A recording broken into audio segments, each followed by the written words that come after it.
Good afternoon, everyone.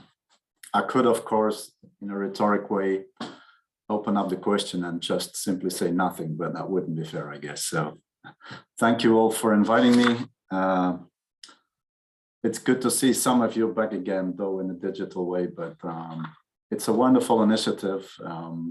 I'm still sad in a way. Also, I'm glad I have known Nancy for so many years, but still sad.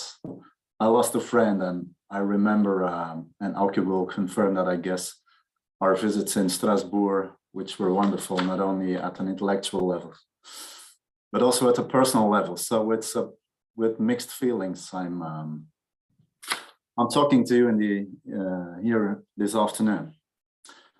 So in fact, my title is indeed, do we have anything to say? And I was inspired by an interview Jean-Luc gave in 1999 already. That's a long time ago, where he was interviewed by Francis Fisher for a special volume of his work in the journal Studies in Practical Philosophy. And let's say it's a bit of an ironic title for a journal to reflect upon Nancy's work, since one of the ongoing irritations regarding his oeuvre is that it had nothing to say on the side of the practical. At least that was one of the comments I heard more than once. Now, anyway, during that interview, Nancy was asked to comment on some major political events of that time. Those were Balkan Wars, the collapse of apartheid in South Africa, and the fall of the Berlin Wall. And his answer was exhaustive, but it reveals a kind of embarrassment from his side. And it's about that kind of embarrassment I want to talk. And we'll try to share the screen that you could read the quote while I'm speaking. I guess you can all see the quote now. It's a very extensive quote. It's in two parts, but my promise is the longer I speak, the smaller my quotes will be. So that's the longest quote. Anyway, it's an interview. It's not a tough conceptual kind of writing, as we all know Nancy was also very good at. So here it goes. Nancy says, I think one of the big problems for philosophers and intellectuals today is that we have nothing more to say on the political level.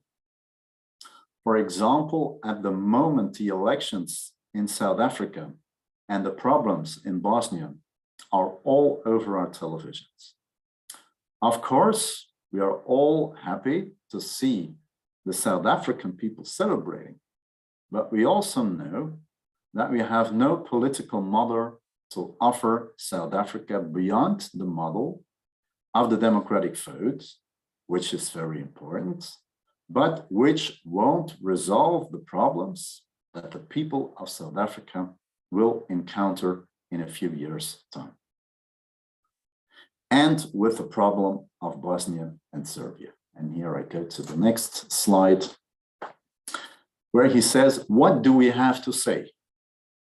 That's the question, what triggered me. What do we have to say as intellectuals or philosophers? One can say, of course, that what the Serbs are doing in Bosnia is fascist, fine. But who can answer the question of why these people are struggling for national and cultural identity?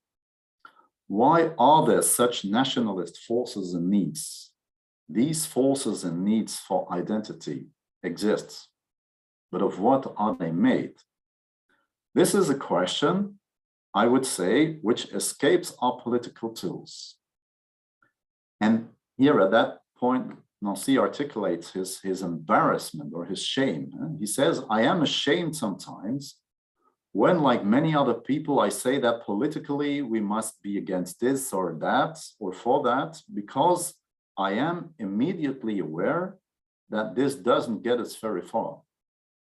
When socialism was a viable alternative, we had a certain representation of a communitarian way of life. We have nothing like that now. End of the extensive quote.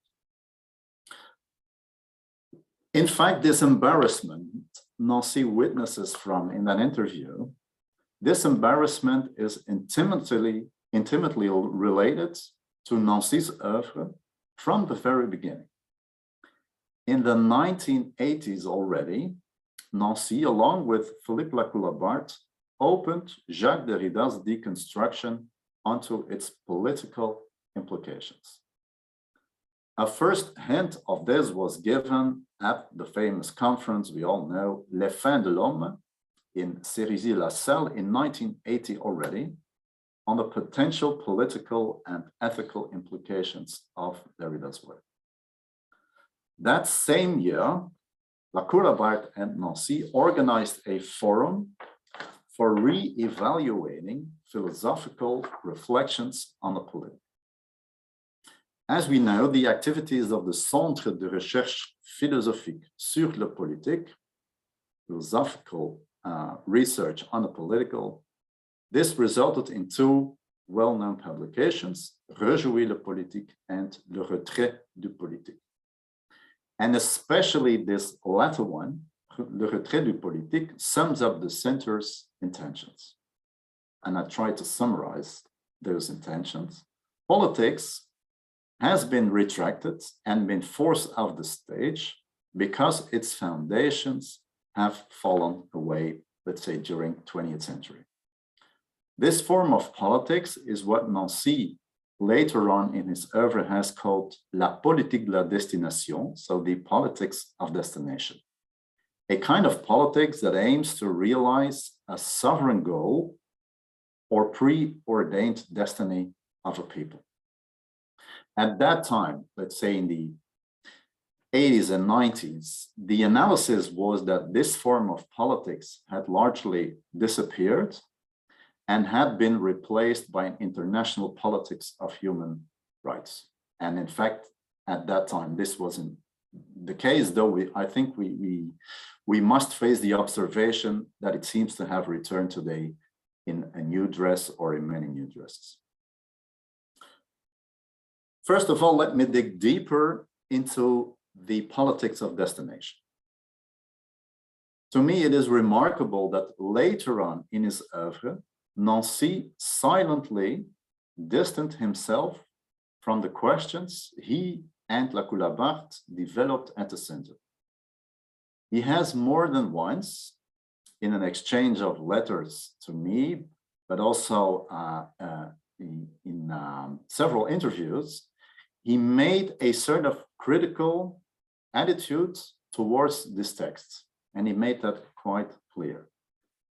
Of course, it is not so much that Nancy has left his earlier work entirely behind him. It is rather that he never really discussed anymore his text from the period of that center. And that surprised me a little bit. Nancy and Lacoue-Labarthe, they did not close the center because of some banal organizational reasons or because of lack of funding or whatever, but for philosophical reasons. And their final declaration sheds a light, maybe a new light, at least it sheds a light upon the absence of a coherent political philosophy in Nancy's oeuvre.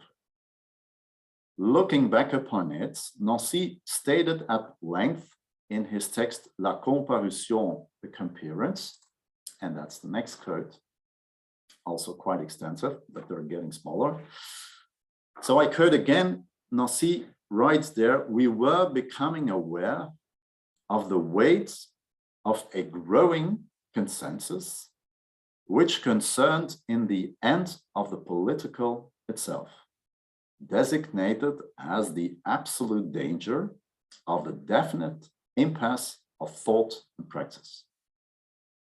To this we added the end of Marxism, curiously and modestly baptized the end of ideologies, has been insidiously transformed to deny any consideration or transaction having to do with the identity of the collectivity, its destination, the nature, and exercise of sovereignty.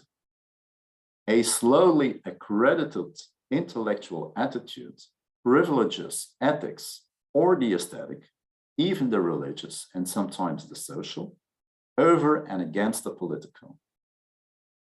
Two consequences seemed to us to follow: the suspending of any questioning of that which we were then calling the essence of the political, and the suspension of any necessity, indeed any legitimacy of effective political choices. One sees that nothing has changed in any essential manner. End of quote. So accordingly, to Nancy, we don't need another politics, a new political philosophy, or a reinvented public space, as many authors at that time stood up for. Rather, from the early 90s on, Nancy, as we all know, concentrated on the question of the social, the question of the ontological condition in which we find ourselves, and the implications of this ontology for every form of being with. This was something also mentioned by Auke earlier in the afternoon. Now, this questioning, the question of the social, is far broader than the question of politics in the strict sense of the word, and also precedes everyday politics. So Nancy's focus on the social comes partially from his uneasiness with the fact that now that the political has retreated, contemporary politics has become limited to a purely moral defense of human rights in the context of an international community.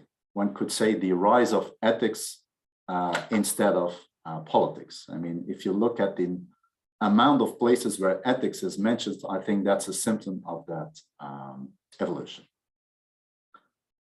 Rather than acquiescing with the status quo, the problem of community, to Nancy, demands more profound reflection.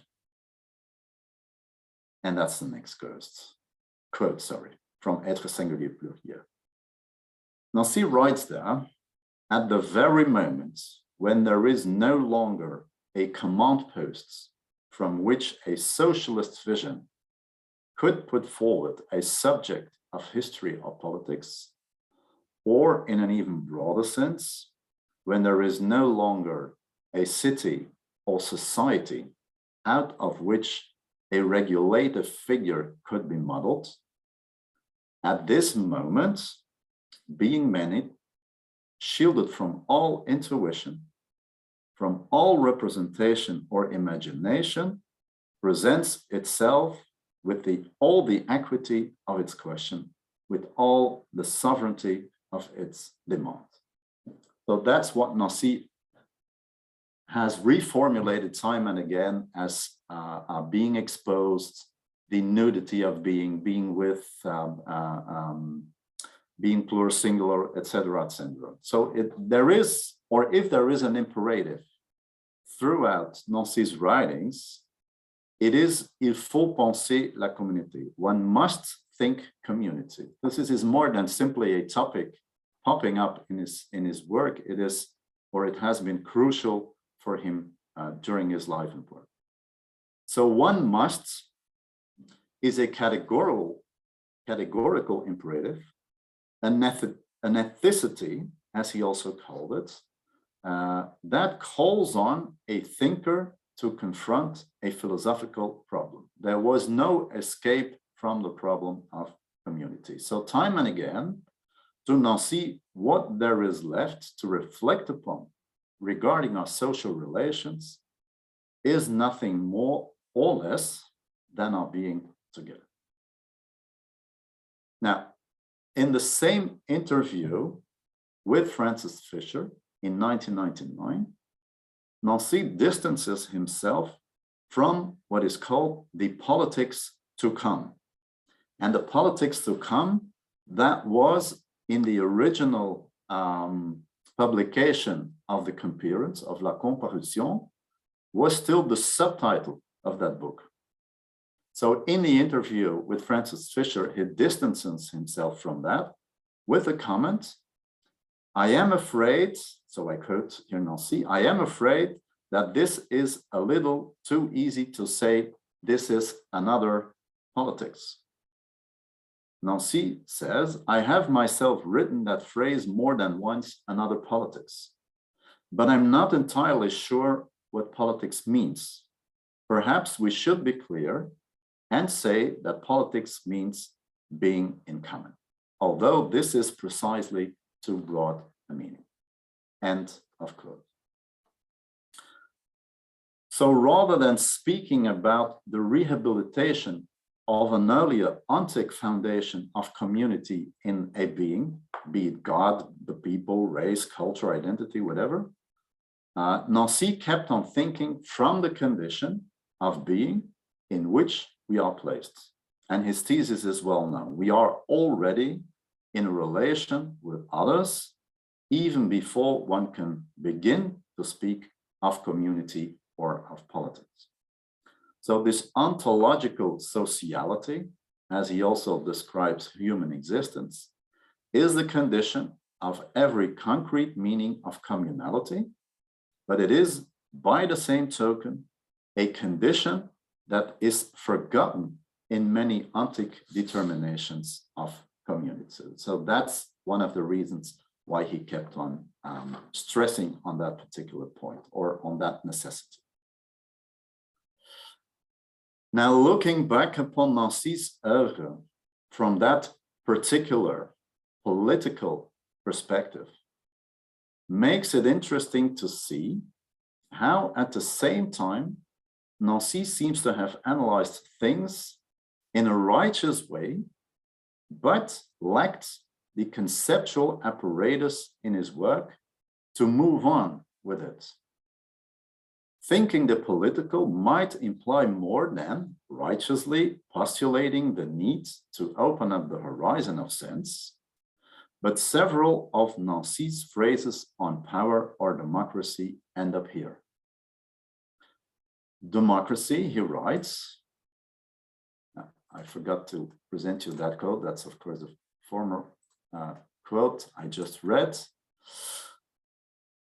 This quote is about democracy. Democracy, it's a quote from The Truth of Democracy. Democracy, he writes there, is the name of a regime whose truth cannot be subsumed under any ordering agency, whether religious, political, scientific, or aesthetic. It is rather that which wholly engages man at the risk and chance of himself. Then, the duty to invent a politics, not of the end of the dance over the abyss, but of the means to open up the spaces of their being put to work. End of quote. If we elaborate that a little bit further, claiming, for instance, that power does not need to be analyzed because the political should be reinvented, is at least ambivalent, one could state. Even if power is a concept to be reinvented, in the meantime, and I think, well, maybe more than ever, we are living in the midst of its use and abuse. In Nancy's oeuvre, one finds a remarkable silence regarding both the individual state relation and the bureaucracy of the social struggle for power, to mention only a couple of topics. Consequently, for Simon Critchley, for instance, Nancy is simply unable to think politics because of his diagnosis of the withdrawal of the political, which, he argues, and now I quote Simon Critchley, leads to an exclusion of politics understood as a field of antagonism, struggle, dissension, contestation, critique, and question. Indeed, all Nancy offers are small indications of what his thought about the political might be. That is to say, a note here and there, and of course, rather small textual books, but not, let's say, in an analogous way, as substantial as all his work on being with is. Although one can easily point to his reflections, also point to his reflections on justice, on sovereignty, and of course on freedom, crucial reflections in his oeuvre, among other political key concepts, Nancy's minor reflections on power seems more than a footnote. Maybe it is precisely because he refused, or he was hindered, or he was embarrassed, and that's maybe what the debate should be about. Was it really kind of choice, or was it rather a kind of embarrassment? Again, that's the reason of my title. Do we have anything to say? So it was maybe because of his embarrassment to analyze the place of power and social struggle, as other philosophers have done. His work seems to fit into a political order in which power and economics no longer seem to be a matter in an ideological struggle. And that is quite similar to what one could call liberal democracy. Nancy, however, was very aware of the risk of implicit legitimation of the current state of things. And his thought, to me, never simply support the status quo. One should certainly not seek his political orientation in the direction of liberalism, and not only social ontology and its emphasis on being with is a radical undermining of atomistic liberalism. On closer inspection of Nancy's work, it can also be of much help to analyze political decisions in a critical way, be it in liberal democracy or another political regime. Nancy regards the liberal order with the requisite critical reserve, but the order as such remains, or at least appears to remain, outside of his consideration. Despite his explicit reservations about liberalism and the atomization of society, despite his call for a retreating of the political, and despite his claim that political decisions are still made, all in all, Nancy's narrative seems to relate maybe too easily to the model of liberal democracy. And in his refusal to analyze social struggle and the place of power, as for instance Claude Lefort did extensively, Nancy does not appear to offer any immediate help on this, I would call again embarrassment. Though interesting and fascinating, Nancy's gesture away from the political to the social results into a what I call conceptual vacuum when it comes down to the political, with a whole world between the political analysis of power and ending up in foreclosing our political horizon. By not analyzing power, for instance, because the political should be reinvented, or because we need a revolution or simply another civilization, Nancy seems to have postponed his thinking of the political time and again. And that's my last quote. There he writes, again, The Truth of Democracy: if we first think the being of our being together in the world, we will see which politics gives this thought a chance. End of quote. Now, in this passage from The Truth of Democracy, Nancy claims that we remain prisoners of a vision of politics as the putting to work and activation of an absolute sharing. There he seems to predict that if we expect that much, or that much, I should stress that if we expect that much from democracy, it can only lead to disappointment. So to me, rereading these texts again, more and more, my question appears to be, did Nancy not expect too much from democracy? And is this the reason why he felt embarrassed to speak about it? Now, whatever the answer is, to me, Nancy's embarrassment regarding having anything to say at all regarding the political is still refreshing, especially in an era where people are postulating answers before ever asking themselves what the question actually is. So I would say thank you, Jean-Luc, and thank you for listening to me.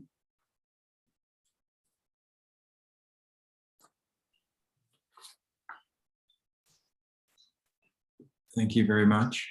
Does anybody have an immediate question? We have time for maybe one or two. Okay, Artemis. Yeah, thank you. I have 2 points. Well, first of all, Nancy was very well aware of all these politics of conflict and mésentente and all that, and he very consciously chose not to follow this trend, which now, as you rightly say, seems to be refreshing because this has become such a commonplace and has led nowhere. Precisely, Nancy's point was that parallel to all this disagreement, you also need some basis for community, otherwise any democracy wouldn't function. This is not even directly liberalism. Liberal is Critchley. Nancy's is rather a conservative thought in this regard, if we look at the history of philosophy. And then secondly, I do think there was a very strong liberal ideological point in Nancy, which even in personal communication was very clear. He was against radical politics because he thought that technology posed a very important limit to it. So he was Heideggerian in this respect. Yes, certainly a democracy community is very important, but you cannot really radicalize democracy because the technology wouldn't run. And we cannot live without technology. So, this is the part where I disagree with him. I would say yes, of course, I know Nancy's point very well, but still, not going into detail on the political, let's say by the end of 20th century and even the first 2 decades of the 21st, that is still a lack in his oeuvre. And you could say, well, technology plays an important role. We should be aware of radicalization of democracy. I completely agree. But still, if you look or if you compare Nancy's oeuvre to, let's say, the oeuvre of Claude Lefort or even Michel Foucault and others, quite analogous in their criticisms towards liberal democracy. But to me, they are more at hand when analyzing our era, when it really comes down to political struggle as such. And that's the reason why Nancy at least ran the risk of, let's say, confirming the status quo. Although this was never what he meant to do, but there's still a kind of risk in his oeuvre. And that was my point. I see Paul also wanted to ask a question or give a comment. Hi, Paul. Yeah. Long time ago. Yes. Well, I just wanted to ask you, of course, he talked about the retreat of the politics, but would you think his way of thinking about the social and thinking about ontology would foreclose the possibility of thinking politics? Foreclose not, but you can get stuck in it, so to say, in a way that, and that's what I really appreciated about Nancy. That's also the main reason why I started reading him. That was the question of community, because I really thought he opened up the whole debate from La Communauté œuvrée on till what he wrote in Le Sens du Monde, in Être singulier pluriel, etc. But at the same time, and I'm not going too far or that far to compare it to Heidegger's uneasiness in thinking the political through, but being inspired by Heidegger and stating time and again, we should rewrite side on side, we should rethink being with, Sure, I completely agree. But where does this lead us? Where does that lead us to? I would say foreclose, but at least a sort of, is it an uneasiness? Is it a sort of uncomfort feeling to express what really his political vision was on several topics? I'm not sure. I'm still in doubt whether it's really a philosophical foreclosure, or let's say, I mean, of course, you can't write about everything and you can't analyze everything at the same time. But the fact that he kept on repeating the same points, to me, is still a question mark. Whether it was a hindrance at an intellectual level or a voluntary choice not to talk about it. Maybe because of this embarrassment. And again, I appreciate the kind of reserve you have by not stating too firm reactions on political actuality, because everyone knows everything and everyone is always right in today's debate. So it would still be wonderful to hear his voice on so many debates. But at the same time, if you make statements regarding the political, maybe I expect a little bit more.